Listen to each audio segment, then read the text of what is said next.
నేటి తరం హీరోయిన్లు తమ కెరీర్ ముగిశాక ఏదో ఒక మెట్రో నగరంలో లగ్జరీ ఇల్లు తీసుకుని సెటిల్ అయిపోతారు లేదా విదేశాల్లో సెటిల్ అవుతారు. కానీ వీటికి భిన్నంగా ఆధ్యాత్మిక క్షేత్రం తిరుపతిలో నివసించాలనుకుంటోంది శ్రీదేవి కూతురు జాన్వీ కపూర్. తిరుమల శ్రీ వెంకటేశ్వర స్వామి అంటే జాన్వీ కపూర్కు అపరిమితమైన భక్తి. ప్రతి ఏడాది 2-3 సార్లు శ్రీవారిని దర్శించుకుంటుంది. తన పుట్టినరోజుతో పాటు తల్లి శ్రీదేవి జయంతి సందర్భంగా తిరుమలకు రావడం ఆమె ఆనవాయితీగా పెట్టుకుంది.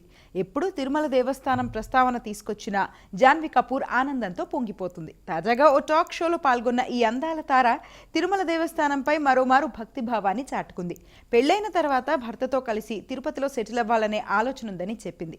అక్కడ సాధారణ జీవితాన్ని గడపాలన్నది తన కలని, అరిటాకులో భోజనం చేస్తూ నిత్యం గోవిందనామస్మరణ వింటూ కాలం గడపాలని కోరుకుంటున్నానని తెలిపింది.